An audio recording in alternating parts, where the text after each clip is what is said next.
بسم اللہ الرحمن الرحیم۔ السلام علیکم۔ آج 11 ستمبر بروز ہفتہ ہم بات کریں گے 3 اہم کیسز کے حوالے سے۔ نور مقدم قتل کیس میں آج نئی پیش رفت ہوئی ہے، وہ میں آپ کے ساتھ شیئر کروں گا۔ شہباز شریف فیملی پر جو پہاڑ گرا دیا ہے احتساب عدالت نے، اور جائیدادیں بحق سرکار ضبط ہو گئی ہیں، اور ان کی نیلامی اور ان کو جو بیچنے کا سلسلہ ہے وہ شروع ہو گیا ہے۔ بڑی اہم تفصیلات ہیں جو میں آپ کے ساتھ شیئر کرنے جا رہا ہوں، اور کیسے آج اتنی کون سی جائیدادیں ہیں جو شہباز شریف فیملی کے ہاتھ سے نکل گئی ہیں اور جس کا کوئی چانس نہیں ہے۔ جیسے نواز شریف کو کوئی ریلیف نہیں ملا، اسی طرح سے شہباز شریف کو بھی کوئی ریلیف نہیں ملنا، اور یہ جائیدادیں بھگ سرکار ضبط ہو کر سرکار کے خزانے میں اس کے پیسے چلے جائیں گے۔ کیسے، کیوں، بڑی اہم تفصیلات ہیں اور آج کی سماعت کا حوالہ ہے جو میں آپ کے ساتھ شیئر کرنے جا رہا ہوں۔ ساتھ ہم بات کریں گے مہران ٹاؤن فیکٹری کا جو معاملہ ہے، اس میں آج ملزمان کو عدالت میں پیش کیا گیا تھا۔ سانحہ مہران ٹاؤن فیکٹری آپ جانتے ہیں 16 معصوم لوگوں کی زندگیاں نگل گیا تھا، اور ایک بزرگ جب اس کے گھر اس کے بچے کی بیٹے کی میت گئی تو وہ میت کو دیکھ کر ہی چل بسا، اور 17 ٹوٹل وکٹم تھے جن کی ڈیتھ ہوئی اس سانحہ میں۔ جوڈیشل مجسٹریٹ ضلع شرقی کراچی کی عدالت میں سانحہ مہران ٹاؤن کے 4 ملزمان کو 18 ستمبر تک عدالتی ریمانڈ پر جیل بھیج دیا گیا ہے۔ پہلے وہ فزیکل ریمانڈ پر تھے اور عدالت نے ان کا جو جوڈیشل ریمانڈ ہے اس پر جیل بھیج دیا ہے۔ اس سے پہلے بھی جو سٹی کورٹ ہیں کراچی کی، اس میں واقع جو جوڈیشل مجسٹریٹ شرقی کی عدالت ہے، سانحہ مہران ٹاؤن کے 4 ملزمان کو پہلے بھی پیش کیا جا چکا ہے اور ان کو بھی جیل بھجوا دیا گیا تھا۔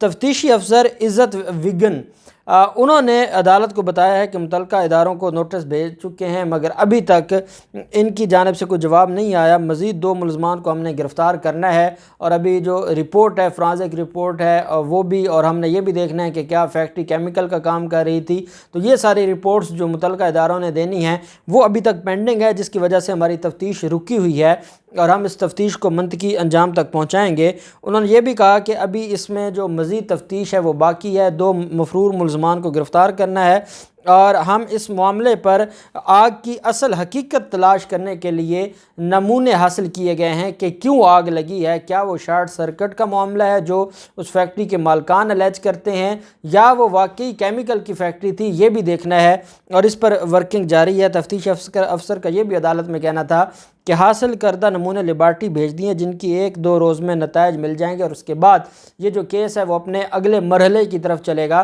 تفتیش مکمل ہوگی، تفتیش مکمل ہو کر جو معاملہ ہے وہ چلا جائے گا چلان کی طرف، اور چلان کے بعد پھر فرد جرم عائد ہوگی ان ملزمان کے خلاف۔ آج 9 سال ہو گئے ہیں سانحہ بلدیہ فیکٹری کو، اور 9 سال پورے ہونے کے بعد آج تک انصاف ان جو وکٹم فیملیاں تھیں جس میں سینکڑوں لوگوں کی وہ سانحہ جانے نگل گیا تھا، آج تک ان کو انصاف نہیں ملا۔ تو مہران ٹاؤن فیکٹری واقعہ میں کیسے انصاف دے گی یہ سندھ کی پولیس، جب تک سندھ مافیا سے بلاول زرداری اور آصف زرداری کی سے جان نہیں چھوٹتی، سندھ کے لوگوں کی انصاف ناپید ہو چکا ہے۔ پہلے کراچی میں ایم کیو ایم کی وجہ سے انصاف نہیں ملا کرتا تھا، اور جو بلدیہ ٹاؤن واقعہ ہے وہ بھی اس کی کڑی ہے، کیسے جو ایویڈنس ہے اس کو تباہ کر دیا گیا اور ایویڈنس کو ختم کر دیا گیا۔ اب زرداری مافیا بھی کراچی کے اندر اپنا اثر و رسوخ بحال کر چکے ہیں، اور اب انہوں نے جتنے بھی کرپٹ افسران ہیں پولیس کے جو صرف ان کی اعماب پر کام کرتے ہیں، ان کو کراچی میں لا کر ٹرانسفر کر کے پورے کراچی کو یرغمال بنایا ہوا ہے، اور یہ جو واقعہ ہے یہ بھی اسی کی ایک کڑی ہے، اور یہ معاملہ آگے جائے گا اور اس میں مزید جو تفتیش ہے وہ بھی ہوگی۔ نور مقدم قتل کیس میں گواہوں کی فہرست عدالت میں جمع کروا دی گئی ہے۔ 18 گواہان ہیں جن کو اس فہرست میں رکھا گیا ہے۔ ہمیشہ جب چلان سبمٹ ہوتا ہے تو چلان کے 4 خانے ہوتے ہیں، اور ان 4 خانوں میں ملزم کا نام ہوتا ہے، مدعی کا نام ہوتا ہے، وہ ملزمان جو اشتہاری ہیں ان کا ذکر ہوتا ہے، وہ ملزمان جن کو خانہ نمبر 2 میں چلان کیا جاتا ہے، یعنی جو ملزمان بے گناہ ہوں ان کو خانہ نمبر 2 میں چلان کیا جاتا ہے۔ فہرست گواہان ہوتی ہے وہ بھی اس چلان کا حصہ ہوتی ہے۔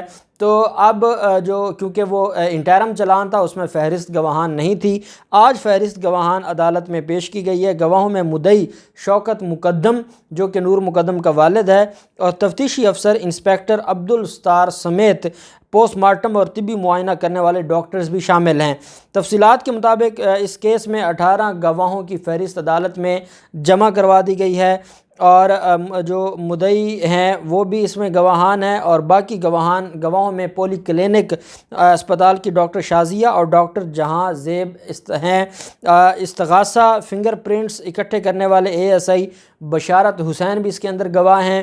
ظاہر جعفر کو قابو کرنے والے ASI محمد زبیر بھی شامل ہیں۔ پولیس نے عبوری چلان کے ہمراہ آج گواہوں کی فہرست بھی عدالت میں جمع کروا دی ہے۔ نور مقدم قتل کیس میں پولیس کی جانب سے پہلے چلان میں مرکزی ملزم ظاہر جعفر نے جو اعتراف کیا تھا وہ رپورٹ بھی ساتھ لگائی گئی ہے، اور اب فہرست گواہان بھی آ گئی ہے۔ 23 ستمبر کو اس کے اوپر باقاعدہ جو ٹرائل ہے اس کی سماعت شروع ہو جائے گی، اور میں یہ سمجھتا ہوں کہ 23 ستمبر تک جو ضمنی چلان ہے وہ بھی جمع ہو جانا چاہیے، جو رپورٹیں ابھی پینڈنگ ہیں وہ بھی جمع ہو جائیں تاکہ یہ معاملہ منطقی انجام تک پہنچے، اور جب تک چلان مکمل نہیں ہوگا تب تک کارروائی آگے بڑھانے کا فائدہ نہیں ہے۔ ابھی 2 ہفتوں کا ٹائم ہے پولیس کے پاس۔ جو ضمنی ریفرنس ہے انٹرم چلان سبمٹ ہو چکا ہے، اب سپلیمنٹری چلان بھی اس میں سبمٹ ہو جائے تاکہ یہ معاملہ آگے چلے فرد جرم کی طرف، اور فرد جرم کے بعد پھر یہ معاملہ آگے بڑھے گا، اور جو ملزمان کی سزا ہے ملزم مجرم بن جائیں گے جب ان کو سزا ہوگی۔ تو ہم امید کرتے ہیں کہ اس کیس میں انصاف ہوگا، اور اس لڑکی اور اس کی فیملی کو، نور مقدم اور اس کی فیملی کو، مقتولہ اور اس کی فیملی کو انصاف ملے گا۔ پھر معاملہ آ جاتا ہے صاف پانی کیس کا۔ علی عمران اور رابعہ عمران کے خلاف میں نے آپ کو بتایا تھا صاف پانی کیس کی آج احتساب عدالت لاہور میں سماعت ہوئی ہے، اور اب احتساب عدالتوں میں ججز آ گئے ہیں، اور شریف فیملی کے لیے شریف فیملی کو حلق سے پکڑ لیا ہے آنریبل جو ججز آئے ہیں، اور یہ وہ سارے ججز ہیں جن کی شہرت دبنگ ججز کے طور پر پہچانے جاتے ہیں وہ پنجاب میں، اور ان کو بطور جج آف نیب کورٹ لاہور لگایا گیا ہے۔ صاف پانی کیس میں جو ان کے خلاف کیس تھا اس میں پہلے نیب نے، DG نیب لاہور نے ان کی پراپرٹیز کے حوالے سے ساری ڈیٹیلز طلب کی تھیں، LDA سے بھی، ریونیو حکام سے بھی، FBR سے بھی ان کی جو ڈیٹیلز ہیں وہ طلب کی گئی تھیں، اور اب ان کی بنیاد پر کرکی کے آرڈر کر دیے ہیں آج احتساب عدالت لاہور نے۔ آج جو سماعت ہوئی ہے اس میں جو رپورٹ جمع کروائی گئی ہے جو احتساب عدالت میں، کرکی رپورٹ جو ہے یہ نیب نے تیار کی، اور نیب نے یہ احتساب عدالت میں جمع کروائی ہے۔ اس رپورٹ کے مطابق رابعہ عمران اور عمران علی کے علی اینڈ فاطمہ ڈیولپرز میں 1 کروڑ کے شیئرز ہیں، ان کو کرک کیا گیا ہے۔ علی اینڈ کمپنی میں 60 لاکھ، حدیبیہ انجینئرنگ میں 2,04,000 کے شیئرز ہیں۔ علی اینڈ کمپنی میں 60 لاکھ، حدیبیہ انجینئرنگ میں 2,04,000 کے شیئرز ہیں۔ شریف پولٹری میں 4,000 مالیت کے شیئرز ہیں۔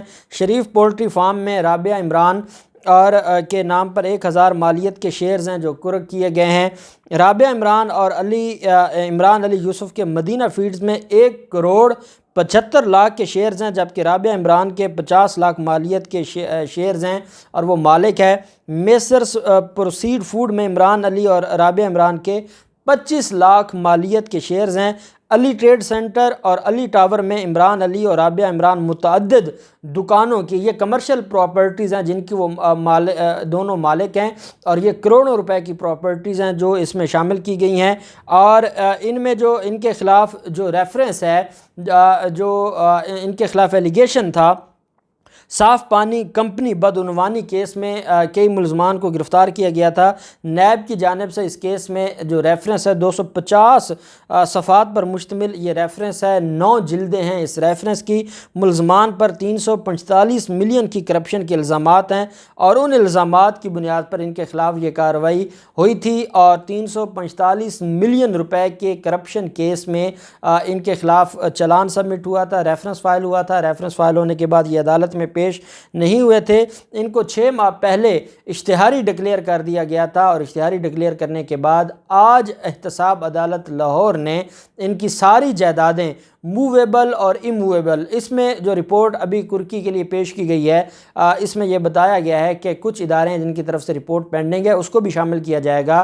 اصل چیز ہے کہ احتساب عدالت نے منظوری دے دی ہے۔ جب احتساب عدالت نے منظوری دے دی ہے کہ ملزمان کی جو اشتہاری مفرور اور بھگوڑے ہیں ان کی موویبل اور اموویبل پراپرٹی جو بھی ہے ساری کی ساری کرک کی جائے، فور کلوجر کی جائے، اس کا فائدہ یہ ہوتا ہے کہ اب وہ بھگتے سرکار ضبط ہو گئی ہے اور اب سرکار اس کو نیلام کرے گی، اور نیلام کر کے اس کا جو پیسہ ہے جو تقریباً اگر ان دکانوں کا اور جو باقی ان کے خلاف پراپرٹی ہے وہ اگر اس کو دیکھا جائے تو یہ پراپرٹی کافی بڑی ایک ریکوری ہوگی نیب کے کیس میں۔ ایک بات میں آپ کو بتاتا چلوں کہ کچھ دوست، یہ بھی میں نے آج رپورٹس دیکھی ہیں کہ جو لوگ یہ کہہ رہے ہیں کہ ان کے خلاف جتنا ایلیگیشن ہے ان کی جائیدادوں سے اتنا نیلامی کر کے اتنے پیسے لے لیے جائیں گے اور باقی پیسے ان کو واپس کر دیے جائیں گے۔ یہ سول پروسیس میں ہوتا ہے کہ جو آپ نے ریکوری کا دعویٰ ہے، آپ کے خلاف 1,00,000 روپے کا سوٹ فائل کیا گیا ہے، 1,00,000 کے سوٹ جو آپ کے خلاف فائل ہوا ہے، اگر آپ پیش نہیں ہوتے اور آپ کی حد تک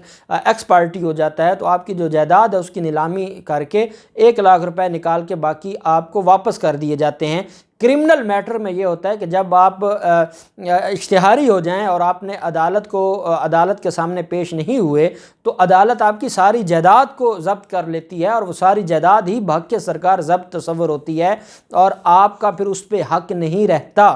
تو یہی وجہ ہے کہ جن کو یہ لگتا ہے کہ 345 ملین کا ٹوٹل کیس ہے تو یہ ان کے 345 ملین روپے نکال لیے جائیں گے اور باقی بچ جائیں گے، ایسا ہرگز نہیں ہے۔ اس میں تو باقی ملزمان بھی کافی ہیں اور ان سے بھی ریکوریاں ہوں گی، اور میں یہ سمجھتا ہوں کہ آج جو نیب عدالت لاہور نے ڈی جی نیب لاہور کی رپورٹ پر منظوری دی ہے اور کرکی کے آرڈر جاری کر دیے ہیں، یہ اتنا بڑا تماچا ہے شہباز شریف فیملی کے لیے، اور شہباز شریف کے ایک بیٹی اور بیٹا تو واقعی کنگال ہو گئے ہیں کیونکہ ان کے خلاف، اور یہ ہمارے احتساب کے نظام کی جیت ہے کہ ریکوریاں شروع ہو گئی ہیں۔ جیسے نواز شریف کے 3 بڑی پراپرٹیز کی نیلامی، ایک کی مکمل ہو گئی ہے، 2 کا پروسیس چل رہا ہے اور انہوں نے اگلے مہینے تک مکمل ہو جانا ہے، تو یہ ایک بڑی ریکوری ہے اور یہ بڑی ڈیولپمنٹ ہے۔ احتساب اور جو انصاف کا نعرہ تھا وزیر اعظم عمران خان کا، اب دیکھتے ہیں مزید کیا ڈیولپمنٹ ہوتی ہے 23 ستمبر کو۔ جو بھی تفصیلات ہوں گی آپ کے ساتھ شیئر کرتے رہیں گے۔